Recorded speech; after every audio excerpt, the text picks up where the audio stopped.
दोस्तों अगर आप भी ऑनलाइन ट्रांजैक्शन करते हैं और गूगल पे, फोन पे या फिर किसी भी माध्यम से ऑनलाइन पेमेंट करते हैं और पेमेंट करते हुए नेटवर्क प्रॉब्लम या फिर किसी भी वजह से ट्रांजैक्शन फेल या पेंडिंग हो जाता है, तो दोस्तों आपके खाते से पैसे भी कट जाते हैं और दूसरी पार्टी के बैंक अकाउंट में भी पैसा नहीं पहुंच पाता और आपके खाते में भी रिफंड नहीं आता। तो दोस्तों ऐसी स्थिति में हम सब बहुत ज़्यादा परेशान हो जाते हैं। लेकिन दोस्तों ऐसी स्थिति में एनपीसीआई हमारी सहायता करता है, यानी कि हम एनपीसीआई को कंप्लेंट कर सकते हैं, जिसकी सहायता से हमारा पैसा वापस हमें मिल जाता है या फिर दूसरे के खाते में चला जाता है जिस खाते में हम भेजना चाहते हैं। तो दोस्तों जान लेते हैं कि एनपीसीआई आखिर होता क्या है। दोस्तों एनपीसीआई का मतलब national payment corporation of India, जो कि यूपीआई ट्रांजैक्शन के लिए मीडिएटर का काम करता है, यानी कि यूपीआई की सारी पेमेंट इसी के जरिए से होती है। दोस्तों कंप्लेंट कैसे करते हैं ये जानने से पहले आपसे रिक्वेस्ट है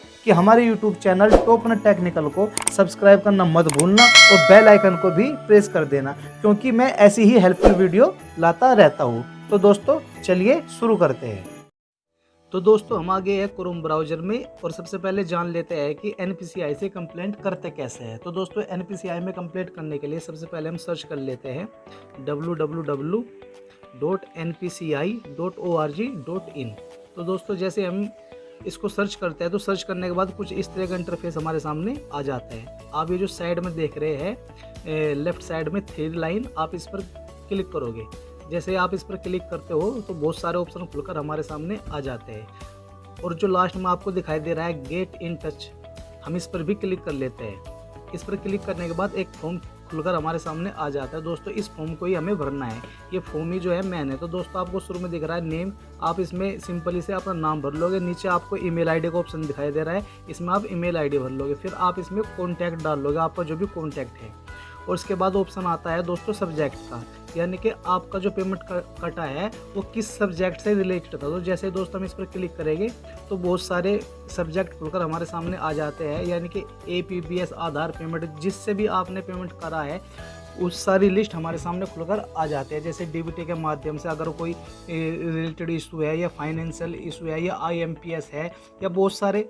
और दोस्तों अगर आपको इसमें अपना रिलेटेड, जैसे कि हम यूपीआई से ट्रांजैक्शन करते हैं, इसमें क्या यूपीआई लिखा हुआ नहीं है, तो दोस्तों हम इसमें अदर चूज कर लेंगे। आप देख सकते हो कि आपको इसमें अदर का ऑप्शन भी मिलेगा। अदर प्लीज, ये जो आप देख रहे हो अदर पर हम क्लिक कर लेते हैं। तो जैसे हम अदर पर क्लिक करते हैं बैक हम फॉर्म पर पहुंच जाते हैं और ये जो आपको दिखाई दे रहा है डिस्क्रिप्शन, तो दोस्तों डिस्क्रिप्शन में हम फुल डिटेल लिख लेते हैं। दोस्तों जैसे हम कोई भी ट्रांजैक्शन करते हैं, ट्रांजैक्शन फेल हो जाता है या पेंडिंग हो जाता है या कुछ भी हो जाता है, तो उसके में एक ट्रांजैक्शन ID जरूर मिलती है। तो दोस्तों इसमें हम अपना नेम भर लेते हैं, इसके बाद फिर रजिस्टर्ड नंबर डाल लेते हैं, इसके बाद ईमेल आईडी तो हमने ऊपर डाली दी है और इसके बाद एक ट्रांजैक्शन ID जो हमें मिलती है दोस्तों हम वो इसमें लिख लेते हैं, जो भी हमारी ट्रांजैक्शन ID होती है। और इसके बाद पैसा भेजा है अपना, उसका जो है नंबर लिख लेते हैं इसी में डिस्क्रिप्शन में, और उसका अकाउंट नंबर, अगर हमने अकाउंट नंबर में पैसा ट्रांसफ़र किया है या फिर कोई भी मशीन वगैरह डेबिट कार्ड से जो भी है, जिस तरीके से भी हमने उस पर सेंड करा है उसका अकाउंट नंबर और उसकी डिटेल हम इसमें डाल लेते हैं। इसके बाद आपको ये कैप्चर कोड दिखाई दे रहा है, इसमें आप कैप्चर कोड भर के सबमिट के ऑप्शन पर क्लिक कर दोगे तो आपकी एप्लीकेशन जो है सबमिट हो जाएगी बड़ी आसानी से। तो दोस्तों इस प्रकार से हम एनपीसीआई में कंप्लेंट कर सकते हैं और आपका पैसा जल्दी 2 या 3 दिन या हफ्ते के बीच में रिटर्न आपको मिल जाएगा। दोस्तों ये तो था लिखित ऑप्शन, लिखित तरीके से हम किस तरीके से कंप्लेंट कर सकते हैं।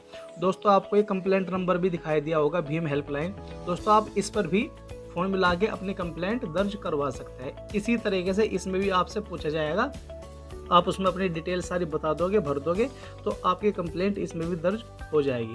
तो दोस्तों ये थे कुछ तरीके एनपीसीआई में कंप्लेंट करने के। आई होप आपको पसंद आए होंगे।